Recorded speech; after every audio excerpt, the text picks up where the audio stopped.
We love big bore two-strokes, and I've got a feeling you guys do too. The Honda CR500 is without doubt the king of kings in this category, and over the years this fire-breathing, arm-ripping rocket ship has become one of the most legendary dirt bikes in moto history. But why? This is a bike that's been dead since 2001 and unchanged since the early 90s. So why is she still revered so much to this day? And is it the greatest dirt bike of all time? Let's work it out. In this video we'll be finding out whether the CR500 is a fossil that belongs in the ground or whether she's a man-eating monster that deserves to be roaming free in Jurassic Park. It's going to be a fun one and I'm interested to hear what you guys think. Is the Honda CR500 the greatest dirt bike ever made?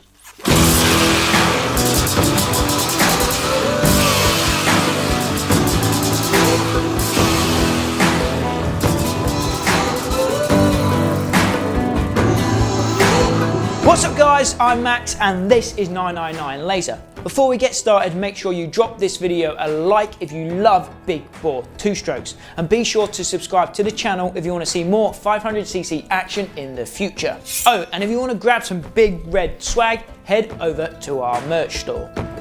I'm going to break this video down into 4 parts. Firstly, we'll look at the history of the CR500. Then we'll discuss the success of the bike. Next, we'll look into the feeling of taming a 500cc monster like this. And finally, we'll talk about the legacy of this legendary machine. Let's jump right into it and look at the birth, life and death of this mythical beast.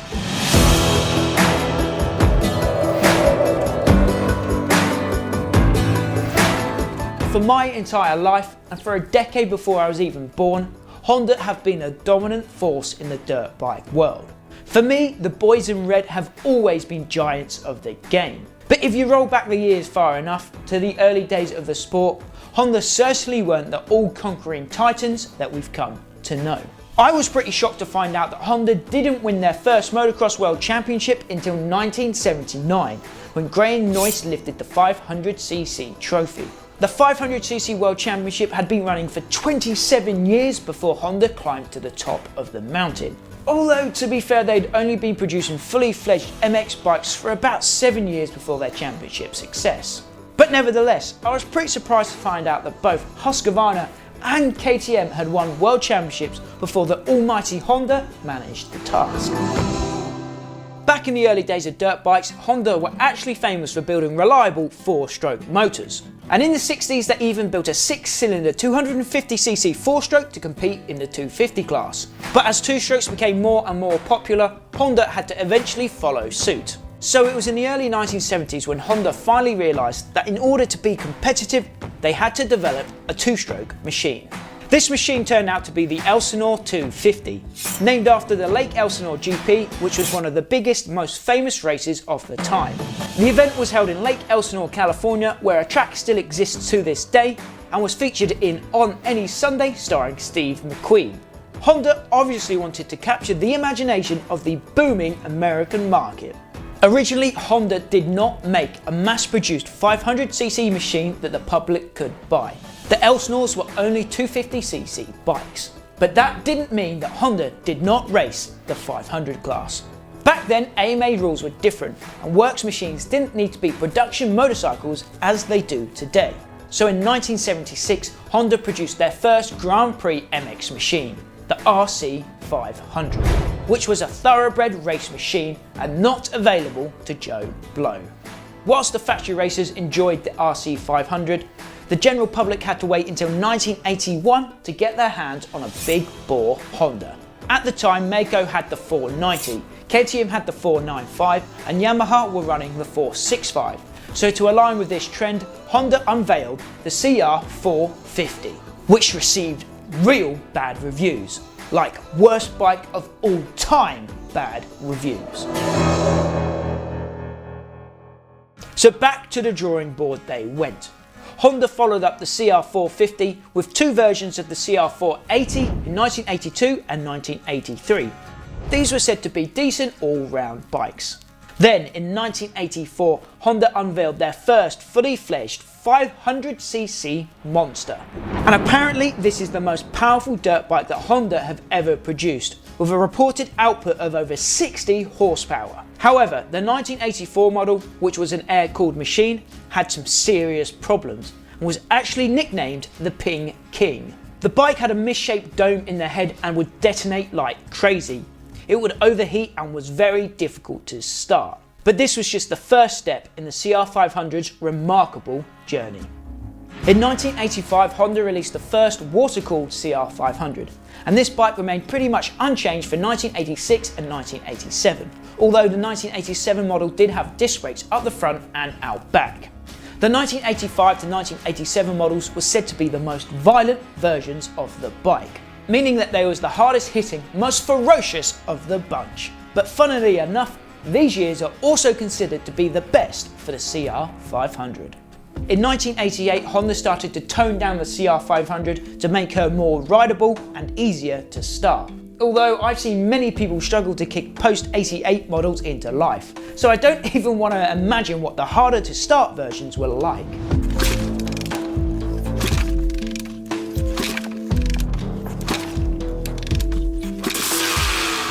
Honda continued to develop their fire-breathing monster until 1992.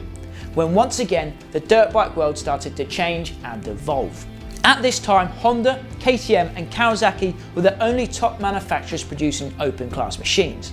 So the category wasn't necessarily booming.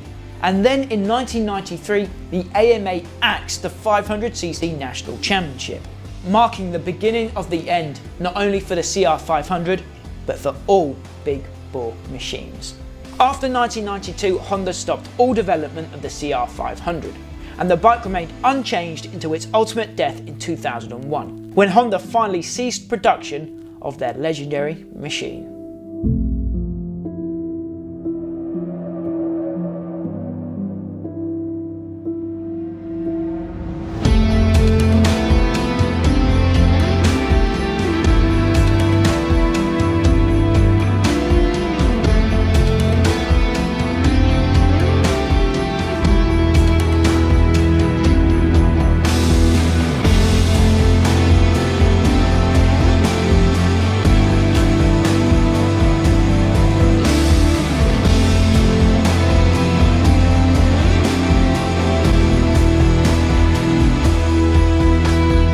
Looking back over the history of the CR500, you start to realise that the bike wasn't actually around for all that long. Honda may have produced the machine for 18 years, but in reality they only developed the bike for 8 short years between 1984 and 1992. But geez, what a ride the bike went on in that time. On track, Honda and the CR500 were almost unstoppable.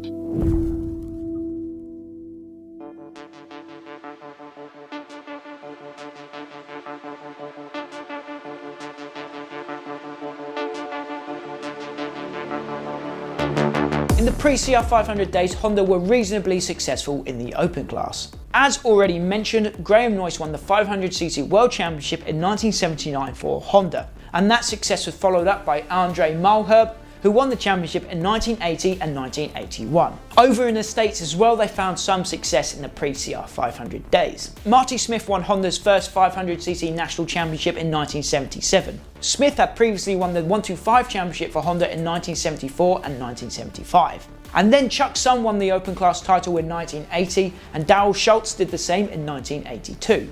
But the release of the first CR500 in 1984 proclaimed the dawn of a new era of near total domination for Honda. In the States, the CR500 won 50% of all 500cc AMA national championships whilst the bike was being actively developed by Honda, winning 5 championships in 10 years. David Bailey and Rick Johnson won 2 apiece, the Little Professor in 1984 and 1986, and RJ in 1987 and 1988. Frenchman Jean-Michel Bell won the 5th and final national championship for the CR500 in 1991, during his remarkable season in which he also won the Supercross Championship and the 250 Outdoor Championship. But it was the World Championship where Honda and the CR500 truly dominated. Andre Malherbe won the 500cc crown again in 1984. Then in 1985 and 1986, Dave Thorpe took the honour. And in both of those seasons, all 3 places on the championship podium were taken by Honda pilots. George Jobé took victory in 1987.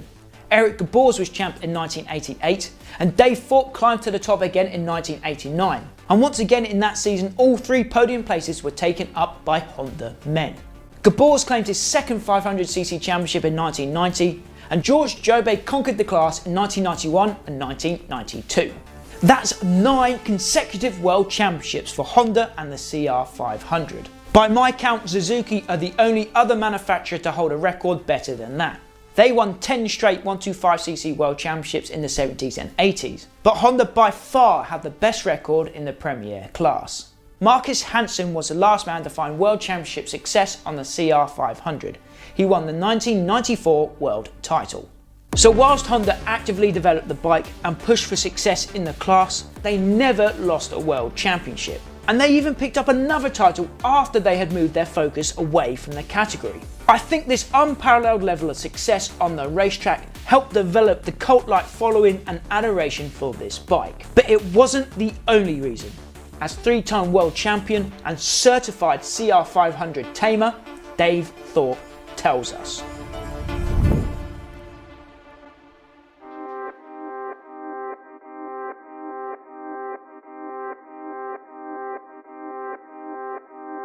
The CR500 isn't a beast that any mere mortal can tame. Trust me, I know, I've tried and failed. And even one of the greatest CR500 racers of all time can admit that the big girl can catch you out if you're not careful. But Thorpe also tells us that if you concentrate and hold on tight, the CR500 can be a joy to ride. You are one of the most successful CR500 racers of all time. So really my first question is, what was the bike, from your point of view, what was the bike like to ride? The thing with the CR500 was it was an incredibly powerful bike that was way ahead of its time. If you think of the KX with Kurt and the Yamahas, whilst the Yamahas were clearly more advanced than the Kawasaki at that time, they just wasn't quite on that level of the CR500. So the power was amazing. The chassis was way ahead of its time. And, you know, people always talk about the raw speed of a 500, and yeah, there was. But in the same token, the bikes that we rode were also very torquey. Some configurations on different surfaces, we could start in 3rd gear. Yeah. And we only run a 4-speed box. So it just gives you some understanding of what it was. I mean, if you used all the gears and you revved it really high, it would take you to the moon. There's no question. I mean, it was a wild beast to ride, but if you could hook up the gears, and, you know, I didn't always hook up the gears. Very often I revved and over-revved, as I was told many times. But yeah, it was a good time to be on the factory Honda that was, you know, ahead of the rest. I saw a quote on the MCN article that you said that your dad described you watching you ride the CR500 as watching some washing on the clothesline hanging off the back of the bike. Was it really that wild? Like you said, if you hooked it down a gear, it would take you to the moon. Was it really that wild? Yeah, it could and it would. I mean, I think the crutch of it is, for anybody, irrespective of what year or whatever, to win a world championship, there are times in a season where you've got to ride at 110%. And if you're not prepared to do that, then you'll never be champion. It's not sustainable. You can't do it every week.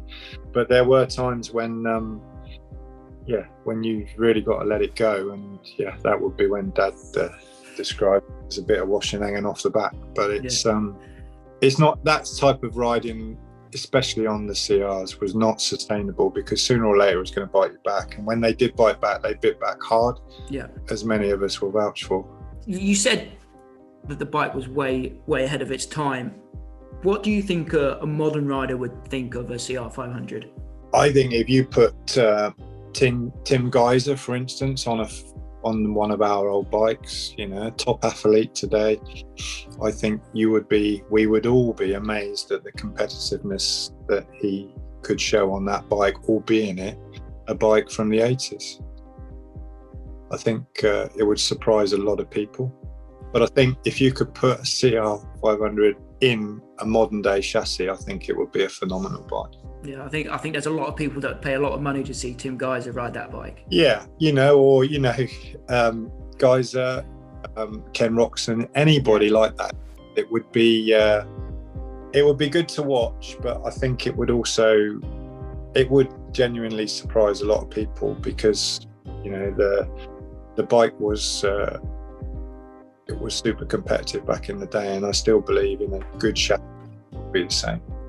Dave Thorpe is right, and his wish came true. If you follow us here on 999 Laser, you'll know all about Neville Bradshaw and his exploits on his CR500. He's one of the few modern riders that has been truly able to tame the beast. This is what he said when I asked him what it feels like to ride a CR500. Yeah, it's different, like I've let people have a go that are good riders, like very good riders, and they just give it back and say no chance, they're not riding it. It's a very different feel. The best way for me to explain it is a lot lower to the ground, and the power is like it's on or off. You don't make a mistake and go again, and the momentum and the inertia of the bike is a lot. It's a heavy bike, and obviously when the power comes in, it's got a lot of power. And for myself, I think growing up in that era, like I learned to ride bikes, and I actually probably enjoy riding these bikes more than I do the modern bikes now, It's funny how some people just give it back and say, dude, you crack on with that. Like literally cannot string a lap together on it, So it's a very different bike. I think you either love it or you hate it, There's no in between. Nev certainly isn't exaggerating. I was one of those guys. We swapped bikes on a riding trip in Spain once. He took my KTM 250 and I took his CR500 for a spin. And it's safe to say I had some stains in my pants after that one. And that was a post-88 model, supposedly easier to ride. But I think that heart in your mouth feeling is what has turned this bike into the holy grail of moto. The thrill of opening up a CR500 is unparalleled. And if you can tame that power, you've joined an exclusive elite brotherhood. A fraternity made up only of people brave enough to hop on board a fire-breathing monster and let it rip.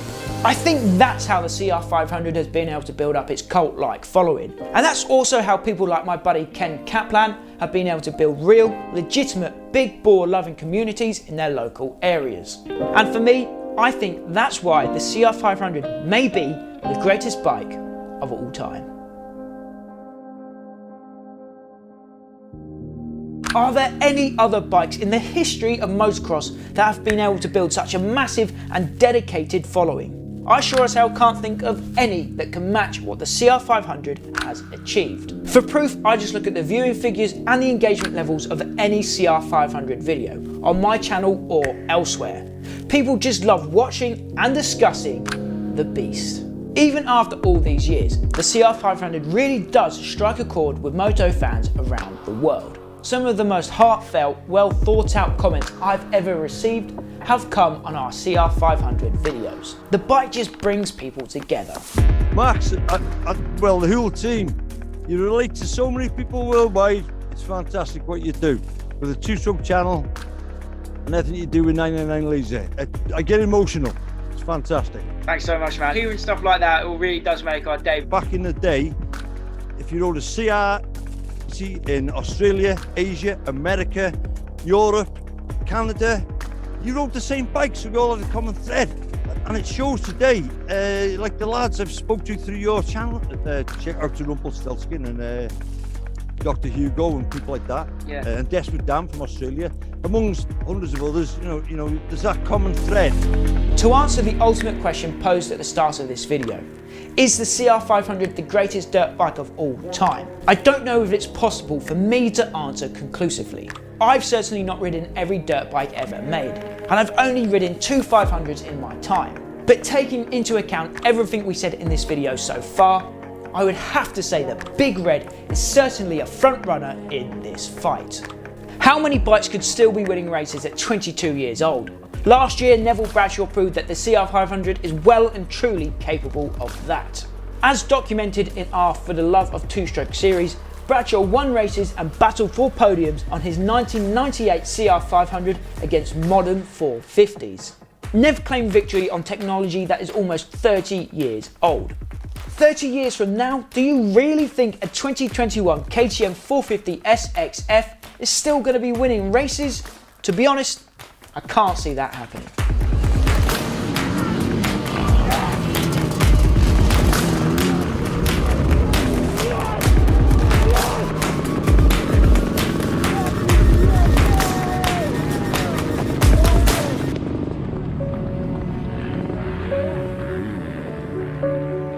For me, Neville Bradshaw proved last year that the CR500 is a bike unlike any other. Just imagine where it would be if Honda continued to develop that technology. Thankfully, Service Honda did allow a lot of people to live the dream of owning an alley frame CR. But you can't help but wonder what a modern day CR500 would look like.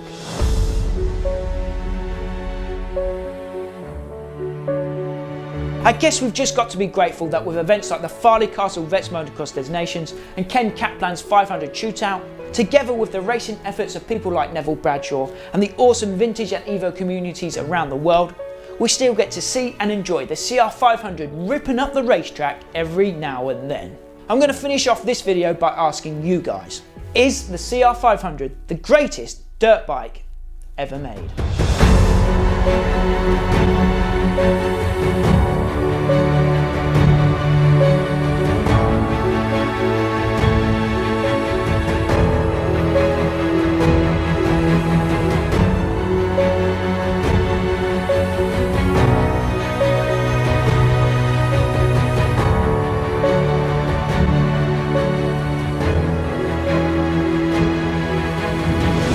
Looks like the 272 machine has got a good jump. He closes the door and Chapter. Neville Bradshaw has grabbed the whole shot on the big red CR500.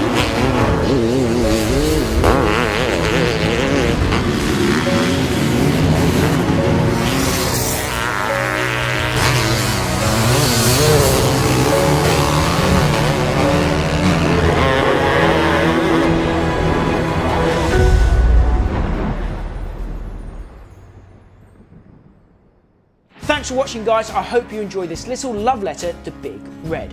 I've got to give a big shout out to Toby North, who's a massive two-stroke lover and always sends his support for the channel on Instagram. So big thanks goes out to Toby. Cheers mate, really appreciate it. I'm always on Insta sharing unseen footage and bonus content and chatting with the Moto family, so if you want to join me there, I'm at 1 Minute Moto. One of the biggest CR500 fans that I know of is my buddy Ken Kaplan. You might know him as Kaplan America here on YouTube. They've got an awesome channel which I'll link down below. Ken also runs the New England Motorcycle Museum, which is an awesome space over in Connecticut filled with awesome and rare bikes. And I noticed in a video yesterday that Ken put up that they had a breach at the museum in the roof, and they're currently looking for some funds to fix that problem and get them back on track at the museum. Ken doesn't know that I'm doing this shout out, but he's one of the biggest CR500 fans that I know, so it felt appropriate to do this in this video. So if you can help him out, go check out the link in the description down below. So that's it for now, guys. I'm Max. This has been 999 Laser. Thanks for watching. Don't forget to like, share and subscribe. Until next week, I'll see you at the track.